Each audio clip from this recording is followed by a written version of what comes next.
Satish sir ಈಗಾಗಲೇ ಹರೀಶ್ ಪುಂಜ ಅವರು ಕೂಡ ಹೇಳ್ತಾ ಇದ್ರು, ಈಗಿನ ಸರ್ಕಾರ ಹಿಂದೂಗಳನ್ನು ಟಾರ್ಗೆಟ್ ಮಾಡ್ತಾ ಇದ್ದಾರೆ, ಸೊ ಅದೇ ರೀಸನ್ಗೋಸ್ಕರ ಈ ಒಂದು ಆದೇಶ ಅಥವಾ ಸುತ್ತೋಲೆಯನ್ನು ಹೊರಡಿಸಿರುವಂಥದ್ದು ಅಂತ ಹೇಳಿ, ಅದೇ ವಿಚಾರವಾಗಿ ಕಾಣ್ತಾ ಇದೆ ಈಗ ಪ್ರಸ್ತುತ ಈ ಒಂದು ವಿಚಾರಗಳು. ಇವತ್ತು ಕರ್ನಾಟಕ ರಾಜ್ಯದಲ್ಲಿರುವಂಥದ್ದು ವಿವೇಚನಾರಹಿತ ಮತ್ತು ಜನ ಸಂವೇದನಾ ರಹಿತವಾಗಿರ್ತಕ್ಕಂಥ ಸರ್ಕಾರ. ಹಿಂದೂಗಳನ್ನು ದಮನಿಸುವಂಥದ್ದು ಮತ್ತು ಹಿಂದುತ್ವವನ್ನು ಇಲ್ಲಿ ಮುಗಿಸಬೇಕು ಅನ್ನುವ ಭರದಲ್ಲಿ ಇವತ್ತು ಜನರ ಭಾವನೆಗಳನ್ನು ಕರ್ನಾಟಕ ರಾಜ್ಯ ಸರ್ಕಾರ ಧಿಕ್ಕರಿಸ್ತಾ ಬಂದಿದೆ. ಯಾಕಂತ ಹೇಳಿದರೆ ವಿಶೇಷವಾಗಿ ಗಣೇಶನ ಹಬ್ಬ ಏನಿದೆ, ಇದು ಖಂಡಿತವಾಗಿಯೂ ಧಾರ್ಮಿಕ ಹಬ್ಬಕ್ಕಿಂತ ಮಿಗಿಲಾಗಿ ರಾಷ್ಟ್ರೀಯ ಹಬ್ಬ. ಕಾಂಗ್ರೆಸ್ಸಿನ ಅಂದಿನ ಮುಖಂಡರಾಗಿದ್ದ ಅಧ್ಯಕ್ಷರು, ಆ ರಾಷ್ಟ್ರೀಯ ಅಧ್ಯಕ್ಷರು ಆಗಿದ್ದಂತಹ ಬಾಲಗಂಗಾಧರ್ ತಿಲಕ್ ಅವರು ಈ ದೇಶದ ಜನರಲ್ಲಿ ರಾಷ್ಟ್ರೀಯ ವಿಚಾರಗಳನ್ನು ಮೂಡಿಸಿ, ಅವರಲ್ಲಿ ಜಾಗೃತಿಯನ್ನು ಮೂಡಿಸಿ, ಸ್ವಾತಂತ್ರ್ಯಕ್ಕೆ ಪೂರಕವಾಗಿ ಮಾಡಬೇಕನ್ನುವ ನಿಟ್ಟಿನಲ್ಲಿ ಗಣೇಶನ ಹಬ್ಬವನ್ನು ಸಾರ್ವಜನಿಕ ಹಬ್ಬವಾಗಿ ಪ್ರಾರಂಭವನ್ನು ಮಾಡಿದರು. ಇವತ್ತು ಕೂಡ ಅನೇಕ ಕಡೆಗಳಲ್ಲಿ ನಾವು ನೋಡ್ತಾ ಇದ್ದೀವಿ, ಗಣೇಶನ ಹಬ್ಬ ಧಾರ್ಮಿಕ ಹಬ್ಬಕ್ಕಿಂತ ಮಿಗಿಲಾಗಿ ಸಾಮರಸ್ಯದ ಹಬ್ಬವಾಗಿದೆ. ಅನೇಕ ಸ್ಥಳಗಳಲ್ಲಿ ಇತರ ಮತೀಯರು ಕೂಡ ಈ ಗಣೇಶನ ಹಬ್ಬದಲ್ಲಿ ಭಾಗವಹಿಸುವಂಥದ್ದು, ಇಲ್ಲಿಯ ನೆಲ ಜಲಕ್ಕೆ ಪೂರಕವಾಗಿರ್ತಕ್ಕಂಥ ಈ ಗಣೇಶನ ಹಬ್ಬದಲ್ಲಿ ಪಾಲ್ಗೊಂಡು ಕೃತಾರ್ಥರಾಗುವಂಥದ್ದು ಮತ್ತು ಸಾಮರಸ್ಯವನ್ನು ಮೂಡಿಸುವುದರಲ್ಲಿ ಗಣೇಶನ ಹಬ್ಬ ಖಂಡಿತವಾಗಿ ಯಶಸ್ಸನ್ನು ಕಂಡಿದೆ.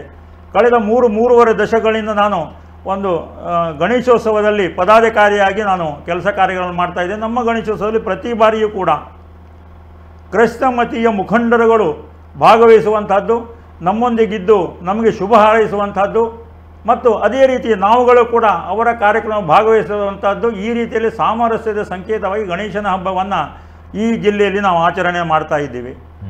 ಆದರೆ ಹಿಂದುತ್ವವನ್ನು ಮತ್ತು ಭಾರತೀಯ ಜನತಾ ಪಾರ್ಟಿಯನ್ನು ಮಣಿಸಬೇಕು ಅನ್ನುವ ಏಕೈಕ ಉದ್ದೇಶದಿಂದ ಇಲ್ಲಿಯ ಜನರ ವಿಚಾರಗಳಿಗೆ, ಇಲ್ಲಿಯ ನೆಲ ಸಂಸ್ಕೃತಿಗಳಿಗೆ,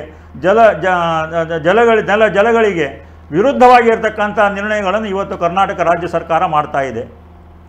ಇವತ್ತು ಗಣೇಶನ ಹಬ್ಬ ಪ್ರತಿಯೊಂದು ಸಾರ್ವಜನಿಕ ಸ್ಥಳದಲ್ಲಿರ್ಬೋದು ಅಥವಾ ಶಾಲೆಗಳಲ್ಲಿ ಇರ್ಬೋದು ಆಚರಣೆಯನ್ನು ಮಾಡ್ತಾ ಇರಬೇಕಾದ್ರೆ ಮತ್ತು 2013ರಲ್ಲಿ ಹೊರಡಿಸುವಂಥ ಸುತ್ತೋಲೆ ಇರ್ಬೋದು, 2024ರಲ್ಲಿ ಹೊರಡಿಸುವಂಥ ಸುತ್ತೋಲೆ ಇರ್ಬೋದು, ಅದರಲ್ಲಿ ಹೇಳಿರುವಂಥದ್ದು ಶೈಕ್ಷಣಿಕೇತರ ಚಟುವಟಿಕೆಗಳಿಗೆ ಕೊಡಬಾರ್ದು ಅನ್ನುವಂಥದ್ದು.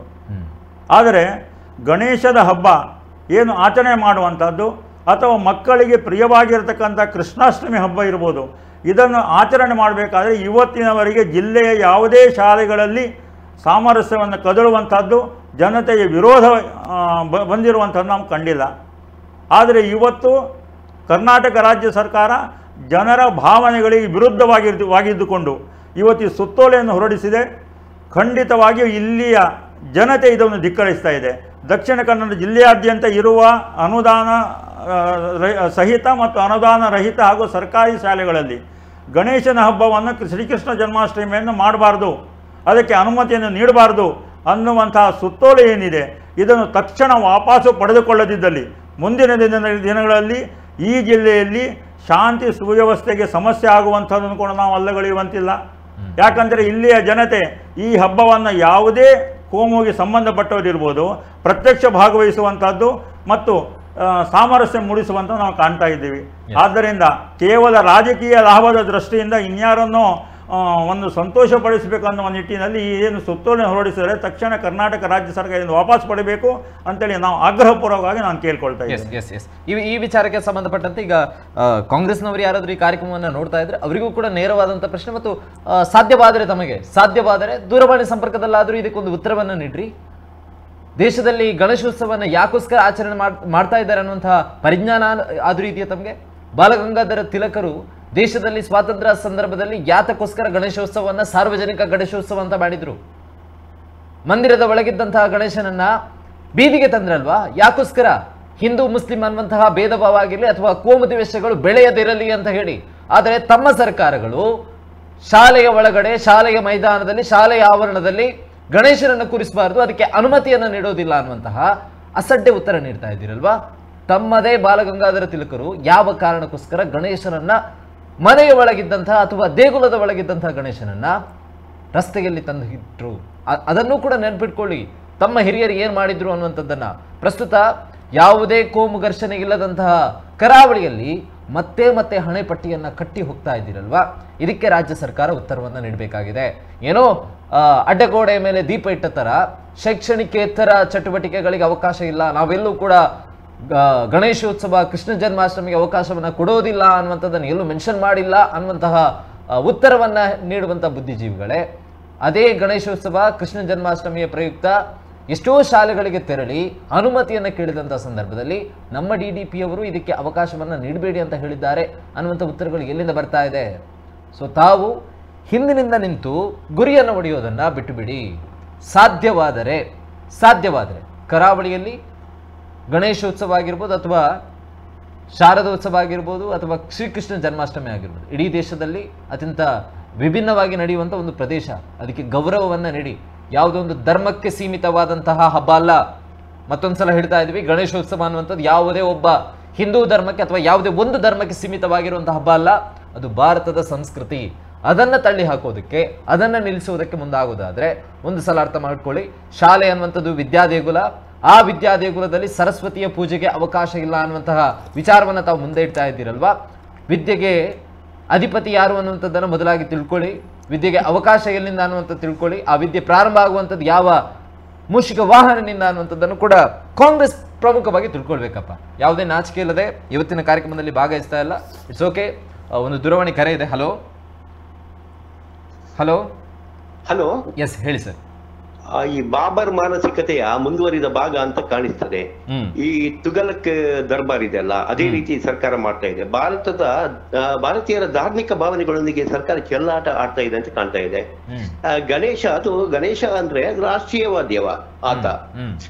ಭಾರತೀಯರನ್ನು ನೋಡಿ ಸ್ವಾತಂತ್ರ್ಯ ಪೂರ್ವದಲ್ಲೇ ಒಂದುಗೂಡಿಸಿದಂತಹ ಗಣೇಶನ ಶಕ್ತಿ ಅಂದು ಬಾಲಗಂಗಾಧರ ತಿಲಕರು ಭಾರತೀಯರ ಸ್ವಾತಂತ್ರ್ಯ ಚಳವಳಿಗೋಸ್ಕರ ನಮ್ಮನ್ನೆಲ್ಲ ಒಗ್ಗೂಡಿಸಿದಂತಹ ಒಂದು ರಾಷ್ಟ್ರೀಯ ಹಬ್ಬವೇ ಗಣೇಶೋತ್ಸವ.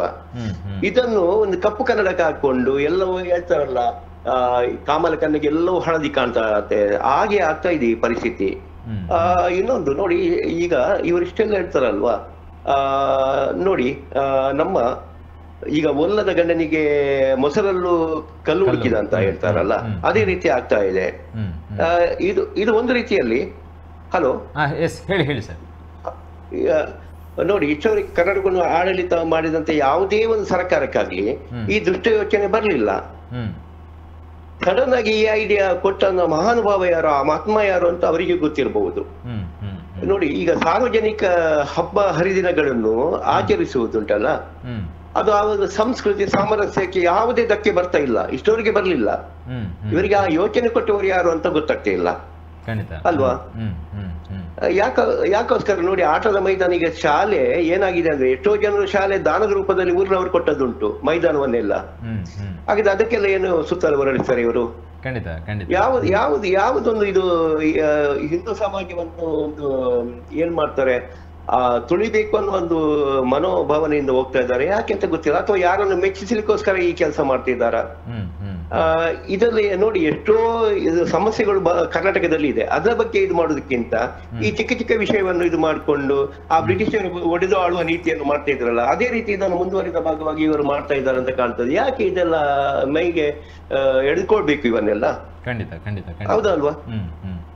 ಸ್ವಲ್ಪ ಸುತ್ತಲೂ ಹೊರಡಿಸುವಾಗ ಯಾವುದಕ್ಕೆ ಏನನ್ನು ಮಾಡಬೇಕು ಒಂದು ಸಮಯೋಚಿತವಾಗಿ ಯೋಚಿಸಿ ಇದು ಮಾಡ್ಬೇಕು, ಕಾರ್ಯರೂಪಕ್ಕೆ ತರಬೇಕು. ಅದು ಬಿಟ್ಟು ಯಾವ್ದೋ ಒಂದು ಹೇಳ್ತಾರಲ್ಲ, ಅಪ್ಪ ಅಮ್ಮನ ಜಗಳದಲ್ಲಿ ಕೂಸು ಬಡವಾಯಿತು ಅಂತ.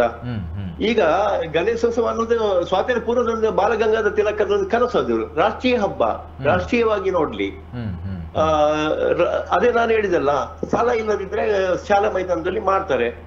ಅದು ಈಗಲ್ಲ, ಮೊದಲಿಂದಲೂ ಸಾಧಾರಣ ನಾವು ಒಂದು 50 ವರ್ಷ ಹಿಂದಿನಿಂದ ನೋಡ್ತಾ ಇದ್ದೇವೆ. ಇವರಿಗೆ ಸಡನ್ ಆಗಿ ಯಾಕೆಪ್ಪ ಯೋಚನೆ ಬಂತು ಅಂತ, ಈ ದುಷ್ಟ ಯೋಚನೆ ಯಾಕೆ ಬಂತು ಅಂತ ಆ ಸರ್ಕಾರವೇ ಹೇಳ್ಬೇಕಾಗ್ತದೆ.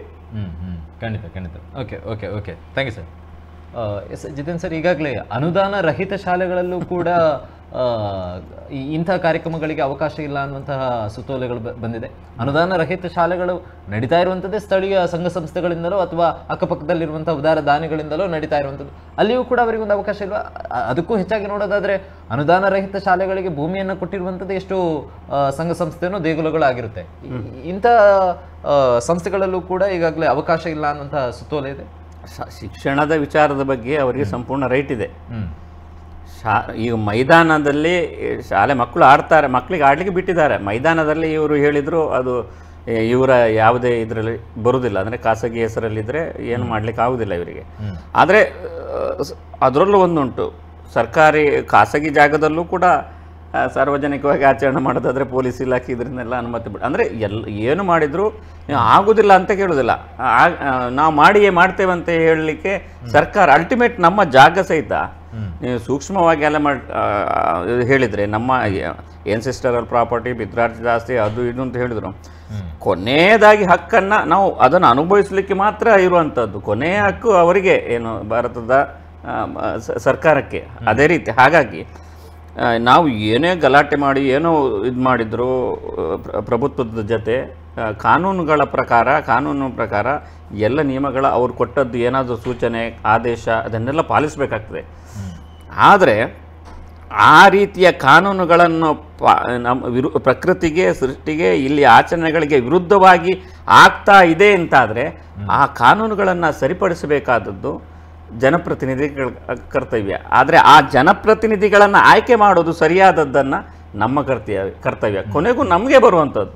ನೀವು ನಿಮ್ಮ ಆಚರಣೆಗಳನ್ನು ಮಾಡಲಿಕ್ಕೆ, ನಿಮ್ಮ ವಿಧಿವಿಧಾನಗಳನ್ನು, ನಿಮ್ಮ ಬದುಕು ಹಕ್ಕನ್ನು, ನಿಮ್ಮ ದೈನಂದಿನ ಸಮಸ್ಯೆಗಳಾಗುವಂಥ ಏನು ಕಾನೂನುಗಳಾಗ್ತಾ ಇದೆ ಅಂತ ಹೇಳಿದ್ರೆ ಆ ಶಾಸನಗಳನ್ನು ರೂಪಿಸುವಂಥ ಹಕ್ಕುಗಳನ್ನು ಹೊಂದಿರುವಂಥ ಶಾಸಕರನ್ನು ಆಯ್ಕೆ ಮಾಡುವಾಗ ನಾವು ಅಂತಹ ಒಂದು ಕರೆಕ್ಟ್ ವೆಲ್ ಎಜುಕೇಟೆಡ್ ಸಮಾಜದ ಹಿತಚಿಂತಕರಾಗಿ ಕೆಲಸ ಮಾಡುವವರನ್ನು, ಈ ಮಣ್ಣಿನ ಸಂಸ್ಕೃತಿಯನ್ನು ಅನೂಚಾನವಾಗಿ ಪಾಲಿಸುವಲಿಕ್ಕೆ ಆ ಉದ್ದೇಶವುಳ್ಳವರನ್ನು ಮಾತ್ರ ಆಯ್ಕೆ ಮಾಡಬೇಕು. ಹೇಗೆ ನಮಗೆ ಬರುವಂಥದ್ದು ನಾವು ಮಾಡಿದಂಥ ಕರ್ಮ ಈಗ ನಾವು ಅನುಭವಿಸಬೇಕು. ಹಾಗಾಗಿ ಮುಂದಿನ ದಿನಗಳಲ್ಲಿ ಯಾರೆಲ್ಲ ಈ ಮಣ್ಣಿನ ಸಂಸ್ಕೃತಿ ಇಲ್ಲಿ ಬದುಕಲಿಕ್ಕೆ ಅವಕಾಶ ಮಾಡ್ತಾರೆ, ಆ ಭ್ರಷ್ಟಾಚಾರ ಲೂಟಿ ಮಾಡ್ತಾರೆ, ಅದನ್ನು ಗಮನವನ್ನು ಸೆಳೀಲಿಕ್ಕೆ ಇಂತಹ ಧರ್ಮಗಳನ್ನು ಬಳಸ್ತಾರೆ, ಆ ಗಲಾಟೆಗಳನ್ನು ಮರೆಮಾಚಿ ಇಲ್ಲಿ ಧರ್ಮ ಕೋಮು ಗಲಾಟೆಗಳನ್ನು ಮಾಡಿ ಇವರು ಜನಸಾಮಾನ್ಯರು ಹೊಡೆದಾಡಿಕೊಂಡು ಕೊನೆಗೆ ಏನು ಅವರು ಅವರ ಬದುಕನ್ನು ಹಸನಾಗಿ ಮಾಡ್ಕೊಂಡು ಬೇಳೆ ಬೇಯಿಸ್ಕೊಳ್ತಾರೆ. ಅಂಥ ಪರಿಸ್ಥಿತಿ ಇರಬಾರ್ದು.